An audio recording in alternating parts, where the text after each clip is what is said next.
Hey, welcome back to my channel where I post videos about my own experience as a late diagnosed autistic human being from France. Today I want to make a video that's a bit different from most of my content because most of my videos are about autism, my experience as an autistic person. But I've often talked about my childhood trauma on my channel. I do have complex PTSD, which was diagnosed by, well, not actually diagnosed because only doctors can diagnose, but I was told by a couple psychologists in the past that I have complex PTSD from my childhood, from the way that I was treated by my family, basically. I think most autistic people have some form of trauma, even those who come from supportive families, just from existing in this world. But I am one of the, I was gonna say lucky few, but it seems like there are a lot of us who, on top of not having been diagnosed autistic until my mid-20s, I was also abused by my own family and come from a dysfunctional family. So yay, so lucky. The reason I want to make this video is because I watch a lot of videos by Dana Anderson, and she had a childhood that looked very different from mine in many ways, but also that I find extremely relatable. And I love that she makes videos about both autism and childhood trauma and dysfunctional families and stuff. I also want to make more content about that because I think it's important to talk about it because it is so taboo in this society. And my childhood trauma has been minimized so many times in my life, and just childhood trauma in general tends to be minimized a lot from what I've seen, especially in the neurodivergent community. I see a lot of people talking about their trauma, myself included, and then people being like, that's not trauma, that's ADHD, that's that's not, and completely minimizing it. I'm like, do you actually realize the impact that childhood trauma can have on a person? Because I think you're not realizing that. I think some people were diagnosed with PTSD instead of autism or ADHD or whatever, and then they realized that later in life, and because PTSD was not the answer for them, they think that that's the case for every other late diagnosed autistic person. But some of us actually do have autism and CPTSD. That's a thing, unfortunately. My childhood trauma has been minimized so much in my life by a lot of people whom I tried to open up about it. I think because it makes people uncomfortable, and there's this neurotypical reflex of you're trying to comfort the other person, but you're invalidating their experience. And it's the same thing when you say I'm autistic or I'm disabled, and people say, no, you're not autistic, you don't look autistic, you're not disabled. It's kind of in their mind, they're being kind to you and they're trying to comfort you, but really what they're doing is invalidating you. And so it was the same thing when I started to open up to people, probably not the right people, but I didn't really know who else to tell. And I would tell friends or therapists even. They should have known better. And I would talk about I was seriously abused by my family. And they would always be like, oh, but I'm sure they loved you deep down. That was just their clumsy way of showing their love. And I was like, no, it's fucking not. It was so not that.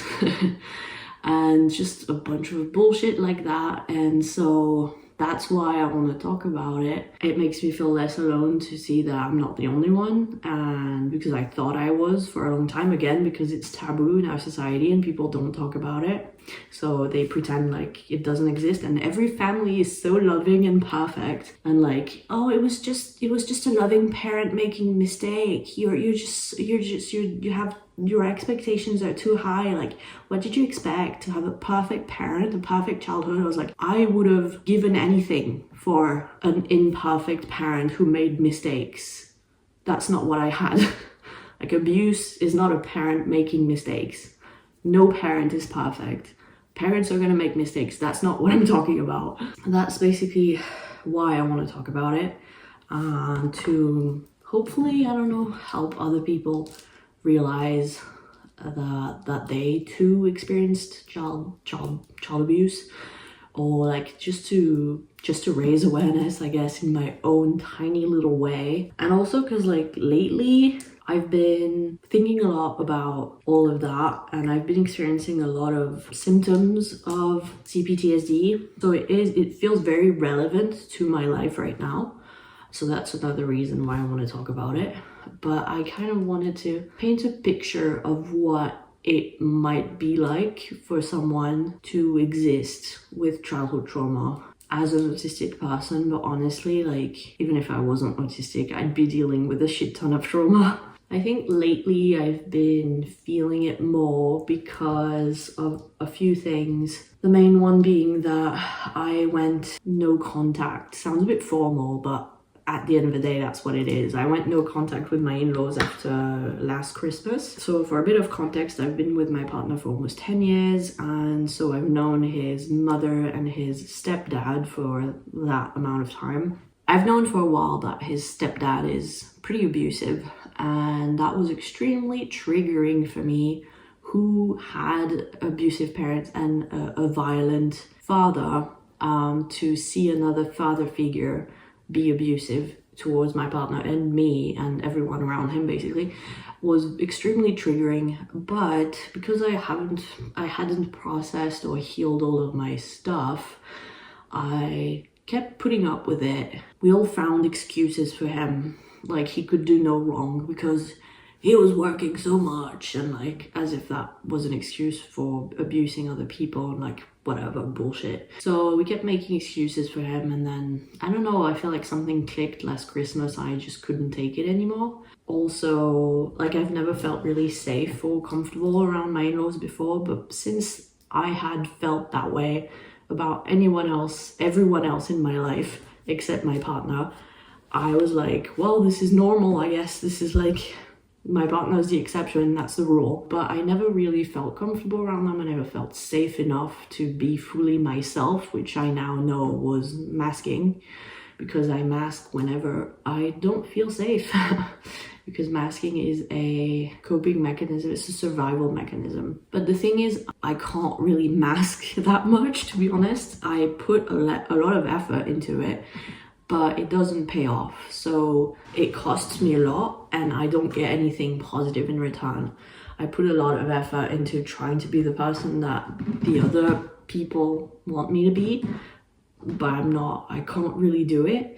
And then I still get rejected and ostracized. And so I always felt like I had to perform in some way around them.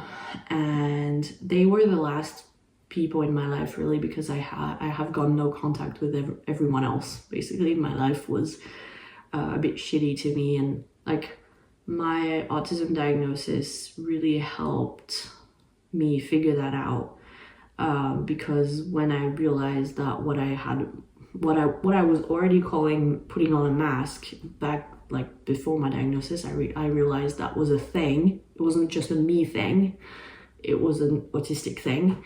And I was like, that's why I don't feel like I can be myself around people, and that's why it feels so excruciating. So yeah, my diagnosis definitely helped me realize that there were a lot of relationships in my life I just tolerated or accepted that weren't good for me, actually, because they were relationships in which I never felt safe enough to be myself.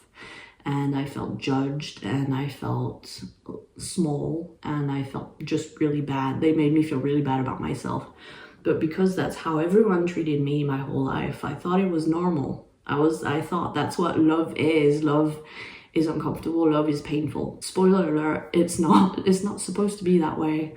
Only in dysfunctional families. So I had got no contact sort of with my best friend at the time, and like all of my family basically, because I've been no contact with my parents for 2 years now, going on 3 actually. And my in-laws were the last ones, and just something, like I said, something clicked like last Christmas. I was like, actually, I'm an adult. I don't have to keep tolerating people who come to my house, to my safe place, to abuse me and my partner. I don't have to say yes to that anymore. I can just stay the fuck away from me.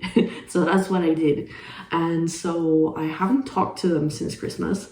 So now I basically only have my partner in my life because I've decided to let go of all the people who didn't make me feel good, who didn't make me feel safe, which turns out to be everyone. And so this is gonna be our first Christmas on our own. We've always spent Christmas and or New Year's with family. Before it used to be my family or both of our families, and then it was his family.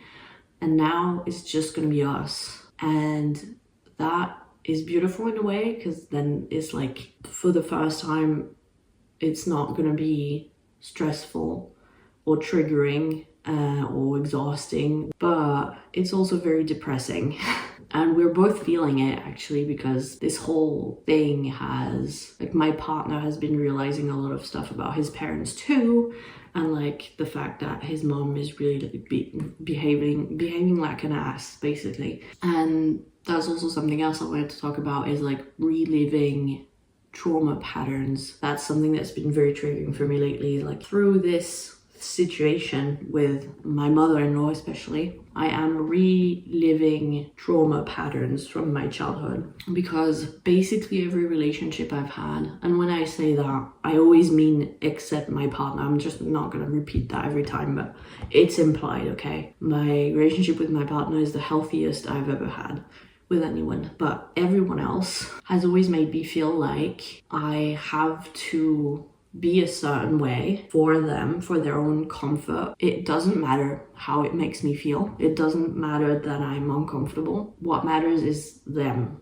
their comfort. If I start speaking up and being like, hey, this hurts me a bit actually, then they'll be like, well, you have to be the way we want you to be, otherwise we don't want you anymore. Just my whole life I've experienced people being abusive, and then me being like, hey, I'm not okay with that.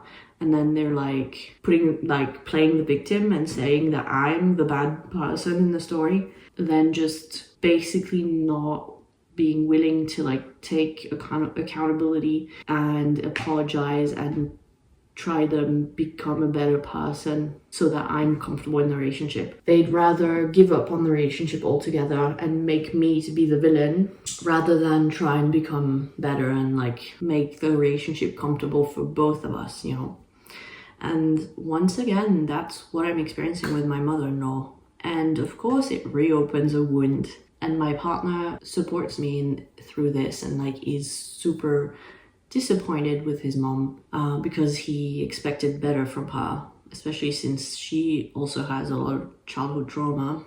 And she's been in therapy for 3 years, but to be honest, I don't think she has a very good therapist. And I don't know, I feel like she's kind of reinforcing this whole idea that she's the victim and everything, and she can do no wrong, and she's a perfect mom. And anyway, that's not my problem though. Basically, yeah, I feel like in the last 9 years that I've known her, I have made so many efforts that went completely against my own nature and well-being at the cost of my health, to bend myself to fit into a mold, to be the person that I thought I should be. And even when I tried to explain that to her and like how much it cost me, it didn't really land. I've been very compassionate and supportive when she realized a bunch of things about her childhood trauma, and she's never been really compassionate in return. She minimized a lot of my trauma when I was going through the whole processing and healing, and then she was like, oh wait, I have trauma too. And then it was all about her and like how terrible her childhood had been.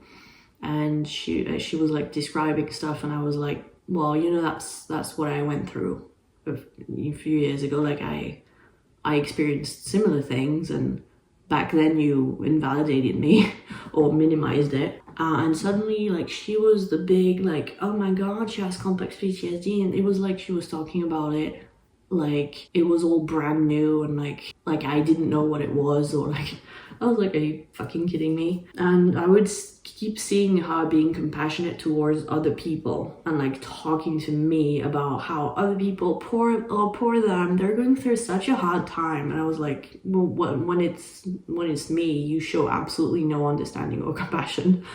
But okay. I just felt like I put so much effort into trying to make it work with my mother-in-law for 9 years. Like I said, at the cost of my health. And when I finally thought of myself first and like said, I'm gonna take a step back because I'm actually in autistic burnout, and I explained to her countless times, and my partner explained to her countless times what autistic burnout is. We're 99% sure that she's autistic too, by the way, but she's in denial about it. Despite explaining everything, and like they invited themselves to our house last Christmas, even though I clearly didn't have the capacity for it. So after Christmas, when I was absolutely destroyed, and I was like, I cannot deal with any sort of socializing. I cannot keep messaging them on WhatsApp every day. I cannot do the weekly phone calls. I cannot go to their house in 3 months and then for them to come this summer, and like, I cannot keep doing this if I want to get out of this burnout. And also, I do not wish to see my father-in-law anymore because he's incredibly abusive. And also, I do not appreciate the way that my mother-in-law is defending her abusive partner instead of her son and daughter-in-law who are getting abused by this man. I was not okay with any of it, and that's why I stopped talking to them after Christmas. And since then, she's been doing exactly what my mom has done to me when I went no contact. And that was to like play the victim and go on a smear campaign. I don't know if that's what my mother-in-law is doing, but I wouldn't be surprised because she talks like she has no boundaries, and she talks about everything to everyone. And I have no doubt that she's probably describing me as a really bad person to everyone. And she's depicting me as like the villain and like blaming me for ghosting her, even though I literally spent so much of my precious energy trying to explain to her that I can't keep doing this and that I'm not okay with her partner and like how abusive he is, and just explained all that, you know, like multiple times. But it seems like she just ignores all of it and has decided to see me as the villain. Even though I put so much effort all these years to maintain the relationship and to be supportive of what she was going through and everything. And now that I need a bit of distance for my well-being, she's being like, wow, I don't like you anymore. And my partner is really frustrated with her because he's tried to explain to her many times how like I can't keep doing this for my health, and she just doesn't want to accept it. And she hasn't tried to talk to me or anything like that. And she's blaming me for things that are not my fault, like defending my partner again last Christmas when his stepdad was abusing him verbally. And I spoke up, and instead of being like, yeah, it's not okay that my partner is talking to my son like this, she was like, my daughter-in-law is the problem because she spoke up, and I don't like when people speak up. I'm the problem now. So I'm being scapegoated, essentially, so she doesn't have to see the problems. She can just keep her eyes closed and like just pretend like everything's perfect. I'm the villain in the story. So essentially, I think I wouldn't care about that so much if it didn't remind me of my past and the fact that it keeps happening where I invest so much energy in a relationship, and then when I finally realize that actually it's not good for me and the other person doesn't seem to be putting as much effort in the relationship as I am, and that I might need to reevaluate, then people are like, I'm not willing to change. I'm not willing to accommodate you and like make you feel comfortable. Like my own comfort is more important. So I'd rather just paint you as the villain and give up on the relationship altogether and not try, because clearly you're not worth it. That's what it feels like. Is like even my own parents chose to let go of me rather than try and be better and like make me feel, I was gonna say comfortable, but it was not even that much. Like I was just asking for basic human dignity of like not straight up abusing me anymore. And instead of being like, yeah, fair enough, I guess we shouldn't abuse you, they were like, no, I'm not gonna get out of my comfort zone to like try and make an effort to take accountability for my actions and like be a better person. Like I ain't got no time for that. I'm not interested in that. I'd rather stay like this and not change. And like if you don't want to keep being abused, then you're free to go. I don't care. So it has made me feel, and I know it's not true, right? I've done all the like rewiring and stuff of like telling myself it says more about them than me, blah, blah, blah. But there's still a wound deep down that says, clearly, you're not worth it because all these people would rather abandon you than try to become better. And that's what I'm experiencing again with my mother-in-law. After everything I've done in the last decade, she'd rather spit on me and turn her back to me than make sure I'm as comfortable as her in the relationship. A similar thing happened with my ex-best friend where she could feel that I was taking some distance. And then at the beginning of July, she sent me a vocal message that was very self-interested. As always, when she gets in contact with me, it's usually because she's like, she wants something from me. And she was like, I'm coming back to France, because she's a primary school teacher and like she was working in Germany because she's half German, whatever. She was working in Germany for a couple of years, and then she was like, I'm coming back to France in a couple months, so I don't know where you are. Like, I am pretty sure that she just wanted to have someone to hang out with because she's coming back to France and she doesn't have any friends and whatever. But she was like, I understand if you don't ever want to talk to me again because you want to put your past behind you with all that happened with your parents. And I was like, really? You two would rather give up on a 20-year-old friendship rather than be like, hey, did I say something? Is there a reason why you have been taking your distance from me specifically? Because she has nothing to do with my parents. So why would I stop talking to her because of my parents? It's like it didn't even cross her mind that maybe the fact that I don't talk to her as much has something to do with the way she treated me. No, it was like, I guess you're not talking to me anymore because of what happened with your parents. You're putting everything behind you, and like, that's fine. That's fine if you don't ever want to talk to me again after being best friends for like 15, 20 years. We can just forget all about it. I can find a new best friend. I don't care, because I don't want to take accountability for what I might have done. I seem to have a thing, well, I used to, hopefully not anymore. I used to have a talent for putting myself in relationships with people who took advantage of me and were not very nice to me. And then whenever I tried to be like, okay, let me put a boundary in place for my own good, they were like, well, I don't want you anymore. I don't need you anymore. And by the way, you're a bitch. It just makes me sad that I was surrounded by so many crappy people my whole life. And like I said, I've been in no contact with my parents for almost 3 years. For almost 3 years following the absolute fiasco that was my great aunt's death. That was the last straw for me, summer of 2022. After having reconnected with my parents, I went to their house for the last time. So it's been 3 years since I went to their house, and that was absolutely horrible.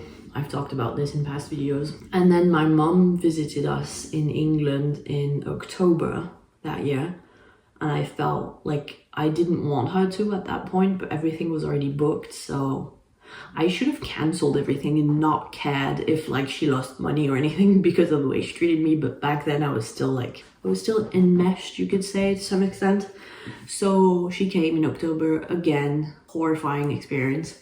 And then my great aunt got really sick and eventually passed away at the end of January 2023. And so I was forced to see my parents again, even though I had already decided to go no contact by that point.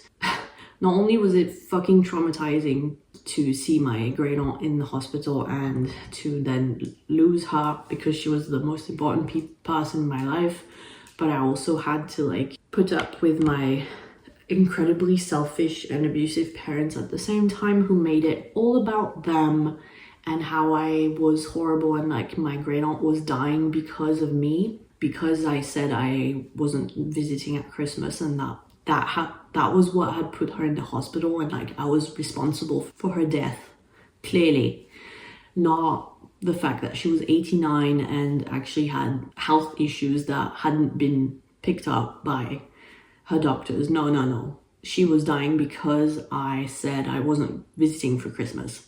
You know, all that's just a minor example of the kind of guilt tripping and manipulation that I experienced in my family, just to give you a little bit of a taste of it. So yeah, and then after that, I left and I never talked to them again. In the summer of 2023, I blocked my mother on everything after she harassed me one evening at like midnight. She tried to call me like 15 times and like left me several voice messages while clearly drunk. I was like, that's it, I'm not doing this again. I am very confident about that decision because there's just no way for me to have a life and to have a shot at being happy, never mind healthy, with them in my life. That's just not possible. And yet they're not getting younger. My mum is turning 70 next year and my dad is turning 83 next year. I have old parents. I am paralyzed by the idea of finding out that they're dead. My dad can still reach me by email, which he does about twice a year on average, to either talk to me about him and whatever he's been up to, or to tell me that someone or an animal has died, or to try to manipulate me and like guilt trip me and make me feel awful on my birthday or at Christmas. So that's the only point of contact I still have, is with my dad via email, but my mother has no way of contacting me.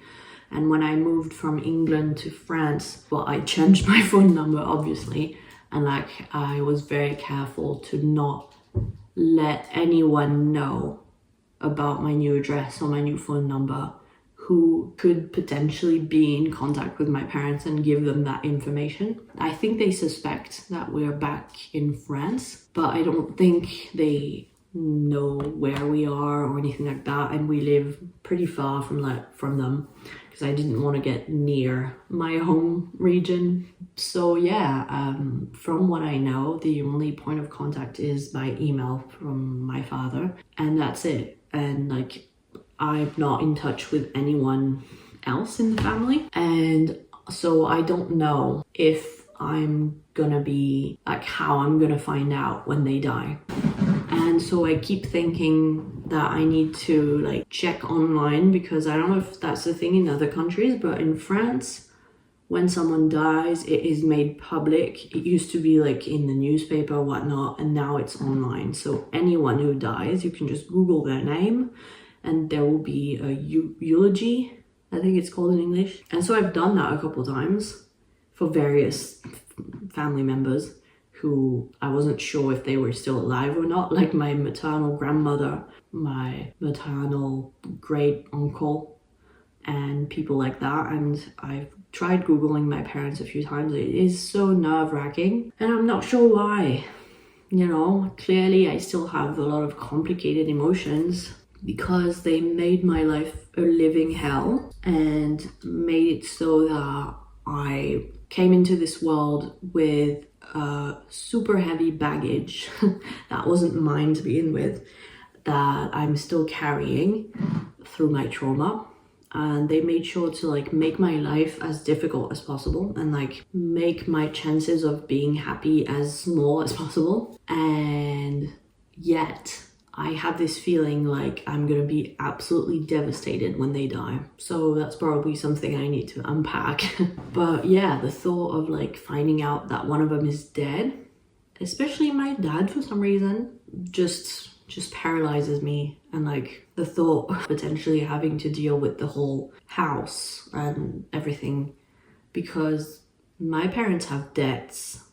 My dad at least has debts because he has a gambling addiction, among other things, and he's never been very good at managing his money. And so I have no idea what I'm gonna inherit. But a lot of the time in France, when you inherit a family home, you inherit a ton of debts at the same time, and most of the time you can't even afford to keep the house. And that's the house where I grew up.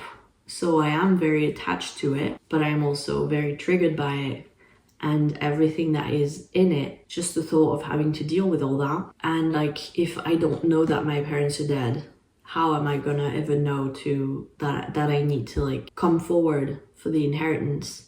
It's not so much the money I'm interested in, because my parents are not rich or anything, but there are things that I would like to keep. Because I didn't, well, things from my childhood, first of all, because when I left my parents' house, I left most of my stuff behind. And then also, when my great aunt died, like I said, I just left and never talked to my parents again. So I don't know what happened to her stuff. I know that my mom sold her house, and I don't know what happened to her things. And yeah, there's just a few things that I would like to get. But like, yeah, it's just a whole thing that's often at the back of my mind. And like Dana, I understand, has made lots of videos about losing her mom after going no contact with her, and it's always on my mind, you know. And I know that it's something I'm gonna have to go through, and I know it's gonna bring up a lot of complicated emotions that I don't feel ready to face. I very regularly dream of people from my past, my parents, my great aunt, and I have trauma nightmares. The last one I had was last night, where I basically dreamed that my father was trying to kill me. Living with trauma and like being constantly triggered by things is like you never feel really free to like live your life. You're always like pulling this weight behind you that you never asked for, being constantly uncomfortable, never quite at ease. There's the hypervigilance, the hyper-arousal. Like, as autistic people, we already have nervous systems that are hypersensitive and hyper-aroused and all that stuff. But when you have trauma, there's another layer of that, where like I'm never really able to relax, because my nervous system is like constantly watching for danger and things like that. Sleep is difficult. I get triggered by things like if someone grabs me by the arm in a way that reminds me of some of the ways that my dad used to physically abuse me, that's gonna trigger a trauma response in me. Character traits in people, I get triggered a lot by movies and things like that. So it's just like, it's a very insidious thing that just sips into your life and like makes your life really difficult. Also, like, my parents self-describe as misanthrope,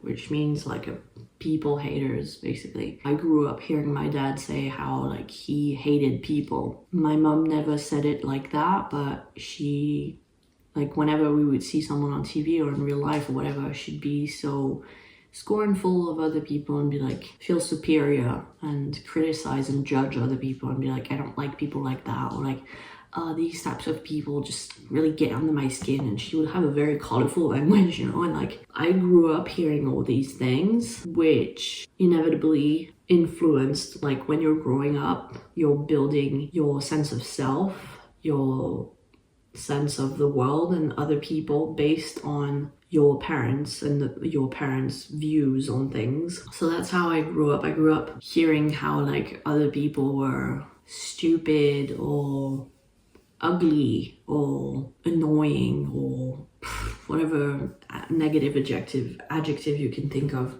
And now, as an adult, I still have these things constantly playing in my mind when I'm around other people. And I know that they're not my own beliefs. I know that they're things I've inherited from my parents, because they don't feel like they're coming from me. They don't align with who I am as a person and what I believe as a person. They're very much things that my brain has like internalized, because when you're growing up, your brain aligns with whatever your parents believe in to keep you safe, because you have to make your parents like you so that they'll keep looking after you and giving you what you need until you can look after yourself. In order to survive, my brain was like, oh, my mom doesn't like people like that, so we also don't like people like that, and we mustn't be like those people, otherwise mom is not going to like us, and so we're not going to be safe, she's not going to look after us. And all of this is unconscious, right? But it means that now, I'll be out and about, or I'll be watching something on TV, someone will say something or behave in a way, and I'll feel this like anger and bitterness rising inside me, and my default reaction will be, I don't like this person. And I'm like, why though? Like, they're not different from me. Like, they're actually the thing that I find them annoying for, I also do. It makes zero sense. It's not rational. So I know that's like a belief that I've internalized from my parents that doesn't belong to me. That's not me. But it's so deeply ingrained in my own vision of the world, my own perception of things. It's so visceral, It's just one of many ways that my trauma makes it difficult to exist as a person in this world. And that's just the tip of the iceberg. There are many, many other ways in which trauma can make your life really difficult, like flashbacks.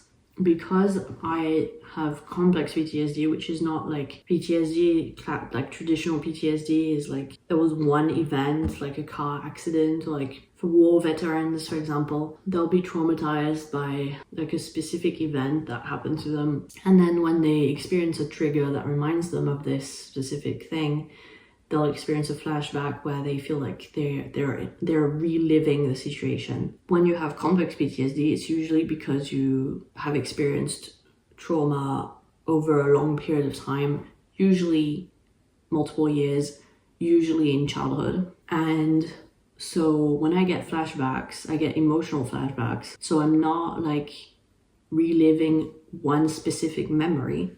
I'm not seeing it unfold in my head or like experiencing it in my senses, but I am re-experiencing the emotions that I experienced back then, or like that I should have experienced back then if they hadn't been repressed in some way. And that makes it difficult to recognize that it's an emotional flashback sometimes. And that's happened to me on multiple occasions while watching movies or being in certain situations, and it makes emotional regulation really difficult. Of course, life is not linear. Things tend to get better and then get worse, and go up and down.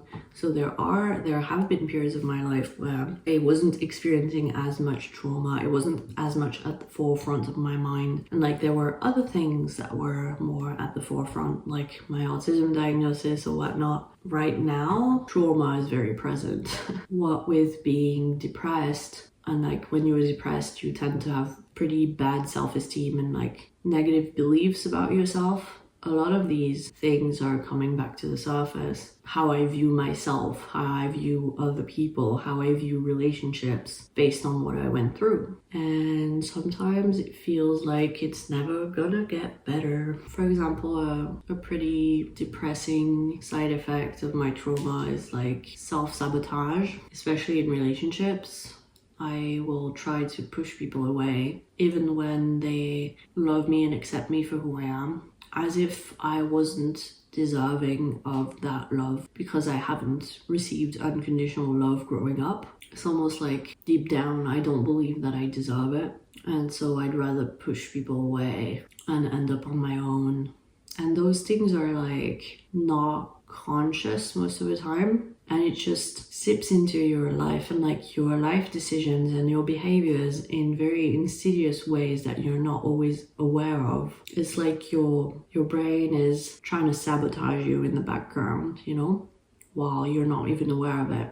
And to be honest, I feel like sometimes it feels like I'd rather not have been born, which sounds really depressing, but I've just been through so much pain and still am and continue to. It feels like I'm not allowed to be happy or enjoy my life. I have to spend all of my time and energy trying not to feel like shit.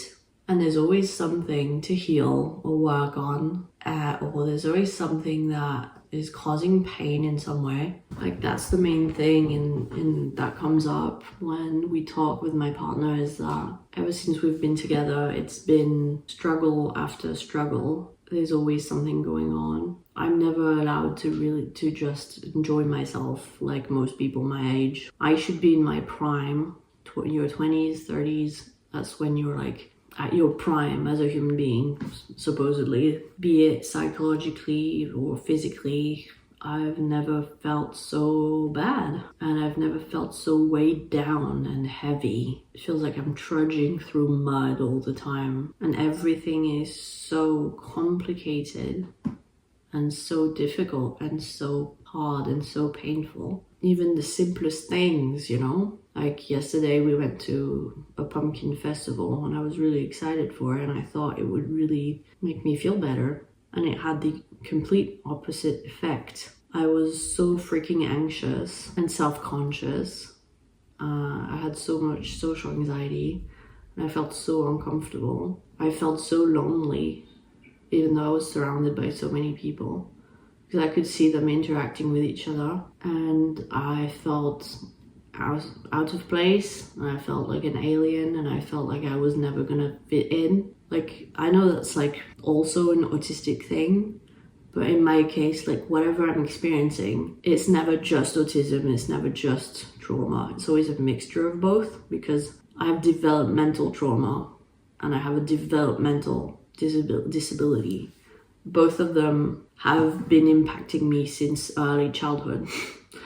So both of them define how I see the world, and I know a lot of people don't want to admit that. As I said at the start of the video, a lot of people want to be like, it's just an autistic thing, or like, but yeah, trauma does play a role. Trauma does shape the way that you see things and you experience things, whether or not you want to admit it. At least it does in my case. It makes every situation so hard and makes me feel so disabled, and like I'm stuck in my life, and I have been digging my own grave, and now I'm so deep in it that I can't climb back out no matter how hard I try. And I know that everything I'm saying in my videos at the moment, of course, is tainted by depression, because I am depressed. And so I'm obviously gonna see things very negatively and focus on the negative. So I'm not being completely objective, but that's just how I'm feeling at the moment, which is very gloomy, very bleak, very negative, very pessimistic. I try to keep that in mind, that, you know, there isn't just one way of looking at things. Life and the world that we live in and everything in it is neutral, and it is us human beings that apply a subjective value to these things and see them as either positive or negative. And depending on who you are and how you're looking at the same situation, you might not have the same experience or see it in the same way as another person, or even yourself at a different point of your life. You're not going to see the same situation the same way or feel the same way about it. So I know that, like, if I wasn't so depressed right now, I wouldn't see things so in such a dark light right now. So yeah, I'm trying to keep that in mind. I'm noticing that I'm a lot better at being compassionate towards myself. That's something that I used to struggle a lot with, because I never received compassion growing up. It's always the same thing, isn't it? And now I'm a lot better at being more like spontaneously like, hold on, I'm noticing that I haven't been very compassionate towards myself lately, so I'm gonna do that. Whereas in the past, I wouldn't even have noticed, because I was my own bully. So yeah, I'm gonna stop this video now because I've been recording for an hour. So it's probably gonna be like a 45-minute video, even though I could go on and on and on about it. I'm gonna stop for now. Please consider subscribing if you got anything out of that video and you're interested in hearing more about what I have to say, either about autism or childhood trauma or any of that stuff, or like chronic illness, because like apparently I'm chronically ill now as well. Yeah, and give this video a like. Don't hesitate to leave a comment unless you're a hater or you want to dismiss anything I said in this video. If that's the case, don't bother commenting.